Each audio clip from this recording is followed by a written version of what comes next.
Hello, our friends, Evolutionary Energy Arts family. Hello there, welcome back.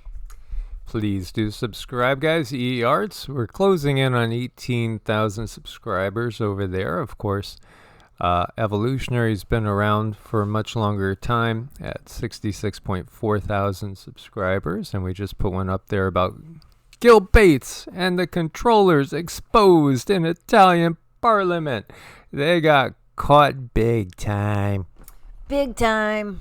About time. Yes. Let's boot them back to Mars where they came from. Yeah, that would make it boot time. Boot time. Yes, we want to thank our Patreons. We couldn't do it without your help over at Patreon and also over on Ko-Fi.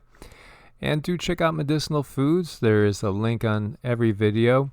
Use coupon code EEA. It does give you a discount. Lots of good stuff there to boost your immune system. So we had a 6.8 magnitude quake. Actually, I saw some Russian services calling it over 7. And it was on top of one that was somewhere around the 6.4 in the same location the night before. And this is in Taiwan. Check this out. A construction worker films a 7.2 magnitude quake here from the top of this building. Whoa, that's gotta be nerve-wracking. Can you imagine being up there and the whole thing shaking like that? You know, I'm looking at this and first thing I'm thinking is the guy actually had the wherewithal to pull out his phone and start videotaping, and if it were me, I would be like clawing on the floor like a cat, just, you know, hugging the closest thing to the ground possible. Yeah, absolutely. I might even do a hiss or two. Yeah. That's Hiss. that's pretty scary. Yeah. Pretty scary. Look at the shaking. You know, Taiwan does get hit by some very powerful quakes, as you see the heading from zero hedge. Powerful earthquake shakes Taiwan. Buildings and bridges collapsed. Again, 2 of them. The USGS initially reported that it registered 7.2, but they're downgrading service there. Revised it to a 6.9. And you can see the damage. See what, you know, I mean, this is a big building lying on its side. Other buildings completely collapsed. There was a tsunami alert, which got canceled. Very, very scary quake. And Rom is even very concerned in the background. Yes, and thank you guys for your patience with the dogs. As you know, we live in a tiny home on a tiny lot, and we have 2 big dogs, so it makes it challenging at times. You know, there was train cars that were derailed as well. It was a mess, and that's the video there of the shaking buildings. There's a lot going on right now, honestly, as far as weather related and perhaps HAARP and CERN related as well. And you have 46 declaring an emergency over Tropical Storm Fiona, which is going over Puerto Rico, and it's going to brush up against the Dominican Republic. The Caribbean, absolutely beautiful, but if we look at the path, this is the path it should be taking. We'll have to watch it. You never know. Things can change, but it looks like it's going to steer out towards Bermuda instead of coming into the coast. And, you know, again, this is just right around that hurricane strength. But again, with the water, you know, as we could see with Alaska and many other places, it doesn't have to necessarily have high winds. The water is what does often the most damage. Alaska is bracing for a massive storm as remnants of a typhoon is heading that way. And it is actually pounding the west coast. A lot of people have been evacuated. Again, you know, it's relative because Alaska doesn't have a lot of people when we really get down to it. But here you see this title, Never This Severe Before. Storm batters Alaska, causes widespread flooding. And right now, we really have a lot of tropical activity going on in the Pacific. And, you know, it's been a real quiet year so far over in the Atlantic. So among the hardest hit areas was Golovin, a village of 170 or so residents who mostly sought shelter at a school or in 3 buildings on a hillside. Winds gusting over 60 miles an hour, and the water rose 11 feet above the normal high tide. But when we look to Italy, this is an area that has a lot of people. This is central Italy. Violent floods hit the area. 6 months worth of rain in 3 hours. That's not normal. And again, sure, we are in a grand solar minimum, although sunspot activity is not going in alignment with that forecast. It's actually been more active than what we have thought. And we do have a magnetic pole reversal underway as well. But when you ask me, I say look to HARP, look to CERN, look to technology. Yes, they are all playing their part very well. Absolutely. So they're comparing it to the effects of a tsunami. And when we look at, again, the violent flooding going on, you could see here cars being swept away, streets 4 or 5 feet deep in water. We've had drought in some areas of Italy, and this is what happens when you have these successions of drought, and then all of a sudden you get torrential rains. The ground is so dry it can't absorb it fast enough. Feels like we're going into another one of those cycles over here in our area, as we had been abnormally dry for a few months, and then we had about 14 days of abnormal wet to make up for it. And now it feels like we're going back into a dry wave. It's just like somebody's flipping a switch somewhere. Let that pendulum swing. Water bomb kills at least 12 people as 16 inches of rain falls in Italy's Marche. As you see the power of that. So again, it doesn't necessarily matter if we are on the coast. A lot of people will go inland feeling that, in these times, they're afraid to be on the coast. And 2/3 of the U.S. population lives within 100 miles of the coastline. 66% of the U.S. population lives within 100 miles of the coastline. And of course, we know it's a long distance, like 3,000 miles, New York to LA. So that's a lot of real estate in the middle that doesn't have proportionately a lot of people. Yet, what did we see in Kentucky? We saw floods that were something that we hadn't seen in generations. And Kentucky's inland. Again, you can have these floods anywhere that there's going to be. Well, look to the desert. We've done so much hiking out in the desert of Nevada and Arizona, New Mexico, and we've seen signs of just horrendous flooding there. But again, when you get even just a significant rainfall there, it is a problem. Oh, it's a huge problem. There's a place out there called Scotty's Castle, and we got a really good rain, and it wiped out all of Scotty's Castle. It was so incredible. And we've had roads shut down, from where we lived to Vegas. So very important roads were closed down for, days at a time because of that. Absolutely. And here we have a construction worker rescuing a dog that's swept away in this canal. And you could see the dog come down, and he makes the catch and he secures it. Save that life. That's beautiful. Thank you, construction worker. And then we have Nanmadol, which is a typhoon that hit Japan. Look at those waves. Holy cow. That's huge. Absolutely. Look at those waves. My God, they must be 100 foot tall, the splashing there. And powerful typhoon Nanmadol pounds southern Japan. Thousands were evacuated, and the call to evacuate was perhaps more in the millions, but thousands were evacuated as this struck. And we have more than 1 million evacuated as Typhoon Muifa lashes China. So again, weather warfare, guys. Do you think there's weather warfare underway? Me thinks so. Me thinks so. Catastrophic flooding in Pakistan may give rise to a second disaster, of course, after the flooding. And obviously, he's trying to salvage some plants there. You're going to have a couple of things. You're going to have disease and you're going to have famine. It's like the horsemen follow a logical procession here. They do. That's something to really pay attention to, because they've known this for hundreds and thousands of years, how all of these things sweep together quite often.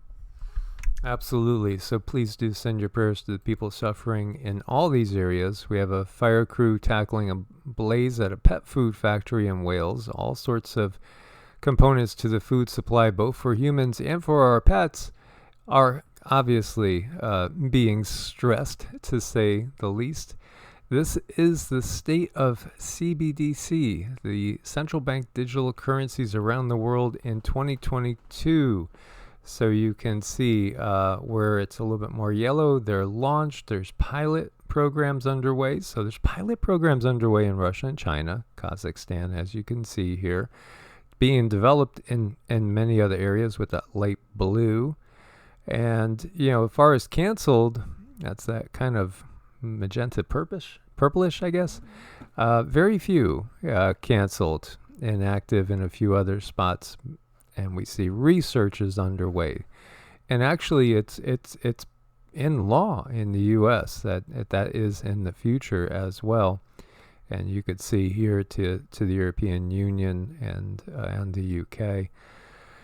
So as we know, when it gets to that level, you're going to have your carbon credits to buy something. You're going to get approval from Big Brother on whether you can buy something, even if you have the money. This is how planets of the solar system rotate. Isn't that interesting? And of course, they included Ceres in there too. As you see, it takes Mercury 58 days and 16 hours to do one rotation. One rotation. Venus, a day is longer than a year. So yeah, isn't that sounds like, what? What are you talking about? A day is longer than a year. Well, literally 243 days, 26 minutes for one rotation, but then one rotation around the sun is less than that. Earth, 23 hours, 56 minutes. Mars, 24 hours, 36 minutes. Pretty close. And then we see Jupiter. Now, Jupiter is kind of almost straight, where we can see the tilts of Earth and Mars and Neptune. And, Uranus is sideways. Take that for what you will. Yeah, I hope you didn't choke on your coffee there. And then Pluto's kind of sideways and pointing downwards a little bit.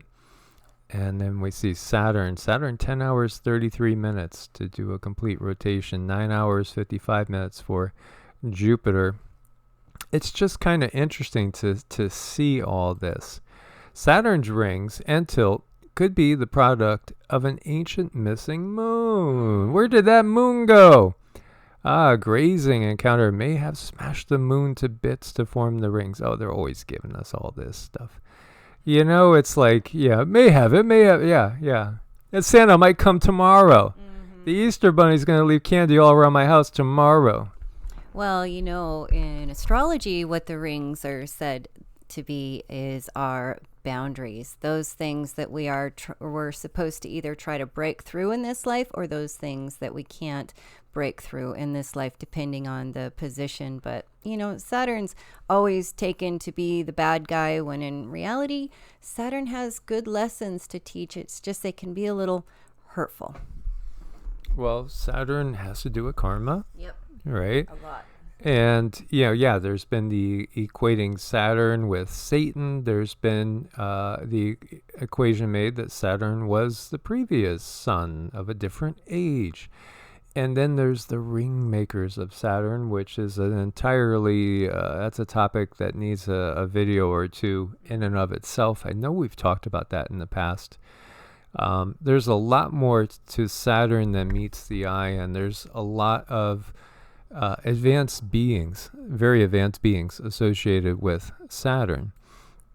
And then this, oh boy, no, he doesn't have gas. Well, maybe he does have gas, guys. This is so cool, because this is like the Jetsons. Meet George Jetson, his boy Elroy, It works. Oh man, how many of you guys would do that? Isn't that cool? But I mean, at the same time, he does have a flame very close to his butt. And, you gotta be careful. You don't want to get singed here or go up in flames. But my gosh, a jetpack. Yay, it's about time. I thought that was going to be out there in the norm, many years ago, but now it's finally out there. As we see, jetpacks are now available to the general public. Yes, there's a company called Gravity Industries showcasing one of their models. Awesome. Are you guys ready? You gonna go get one? Let's go get ours. Scientists find extraterrestrial water inside Witchcombe meteorite that crashed in the UK last year. Okay, so a meteorite that has ET water. ET phone home. There's life everywhere. I really feel a horror movie coming on here. They said that the water's chemical makeup is strikingly similar to that of the oceans on Earth. It shouldn't surprise you because, again, there is creation and there is evolution. Evolution is a process that's part of the creation that we're within. You don't have to believe in one or the other. And, just like you can find truths in the Bible and you can find a lot of errors in the Bible and things that are not accurate. Again, it's time to get past black and white thinking that keeps us separated. Life is what it's all about. This whole realm, this whole universe was created so it could be explored. Indeed. Absolutely. It's all about the exploration. It's all about the ride. It is. And that's such a fun thing. And I think that's taken away from so many through work and other things. But we can get that back. Cheetahs returned to India after going extinct there over 70 years ago. And again, India will be the most populous country in the world in not too long. Perhaps by 2030, they will be the most populous country, passing China. Of course, obviously, major wars and catastrophes could have something to say with all that. But it's fascinating to see that when a local king in central India shot dead 3 cheetahs in 1947, he killed what were believed to be the last of these creatures in the country, and they were declared extinct in India 5 years later. And on Friday, 8 of these wildcats, the world's fastest land animals, were flown from Namibia in Africa to India as part of an effort to reintroduce them into the country. Global population of cheetahs is 6,500 to 7,100. That's it. That's so few. That's really sad. But at the same time, I would understand that everything we see on Earth, this isn't necessarily the only place where these forms of life are. No, I mean, life is abundant. Life is everywhere. There's so many planets with these creatures that look similar but different. The truth will come out. I promise you that.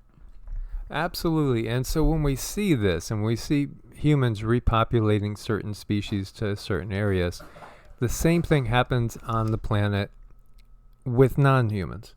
And so when there is great catastrophes and when population is reduced and certain species are totally eradicated, usually what we see in the history of the planet, when we go through our archaeology and we look at the reintroduction of new species and the emergence of new species at certain time frames. We've talked about that Robert Felix's book, which I think is in a very short publication at this point in time, about evolutionary leaps and new species that come in during periods in which we go through a magnetic pole reversal, for instance. Absolutely, the energy from the sun and cosmic rays, when our shields are down, when the magnetosphere is in decline, we get hit with more energy from the sun and from cosmic origins that does cause mutations and does cause there to be new species that develop. But then there's also intervention, which happens as well, where certain species can be reintroduced and new species can be introduced for the very first time on the planet by non-human beings. And we've been given this idea through our sci-fi of terraforming. But terraforming is a reality. It's a fact. It is the way things happen. Just get out there, get in that sun, do what you need to do to soak up those rays, because they're going to bring you to a better place. Absolutely. And again, there are beings out there, benevolent beings, and there are non-benevolent beings. As we've also learned, we understand about the controllers. There is truly a galactic slave trade that is underway. And yes, there are also benevolent beings that will introduce brand new species to a planet after a cataclysm and help to, again, seed life. When we look to Noah's Ark, for instance, what Cindy said before that she picked up was, don't necessarily think in terms of a big boat, a big wooden boat. Noah's Ark could be just kept in a small lab. It could be kept in, a few thousand vials. All the different DNA samples that could be used later on to reintroduce new species after cataclysms, after large depopulation events.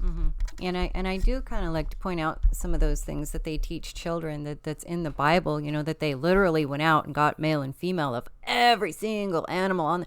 And I really thought, boy, oh boy, how did they get all those animals fed? How did they really have all that space? And weren't people just crowded together and cranky? But it's just, it's silly. You look back and you think, oh, okay, well, there's technology now. So sometimes it feels silly and sometimes it's fun to look back and see what they teach in the Bible as opposed to what things really are. So that technology is all over the place.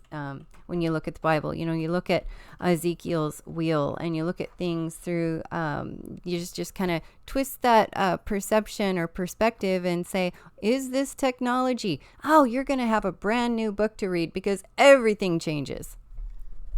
Absolutely. And we've touched on this so many times about the medieval artwork. And, when I was a kid, it would be hard to conceive of an immaculate conception. And here is a painting showing, this is Mary. That's supposed to be the Archangel Gabriel talking to a priest. And we see a little dove coming down, signifying the Holy Spirit going into Mary's head at the crown chakra. The Holy Spirit being downloaded into her head, and she's going to end up giving birth to Yeshua. And what's doing it? It's a flying saucer in a cloud sending this down. So again, now we can clearly see, could there be an immaculate conception without sex? Absolutely. It happens all the time now. We can create clones. We can do this. We could create human beings in petri dishes. So obviously there can be the introduction of some specific forms of DNA into the human genome even to bring about a new species, a new version. This is no great secret now, but it certainly was. But yet this is a 600-year-old painting. How did they know this? That's a real good question. And just go back and look at things. Let's talk for a moment about Jericho and how the walls came crumbling down. Technology, frequency, our world, those that are in control of this place, they know what frequency can do. They understand what vibration can do. So it's just kind of fun to have a new way of looking at things and giving you new perspectives. It really causes a lot of growth and positive growth too, because then you're able to kind of get out of your box if you're stuck in one. This is a blurry rendition, but another one of Christ being nailed to the cross, which again, others have gotten the same thing that we have, that was an event that did not happen. And yet you see angels with wings, but you also see guys flying by in UFOs. So again, so much that is hidden will be revealed. As always, guys, thank you for your support on Ko-Fi and Patreon. Much love. God bless and namaste. Namaste.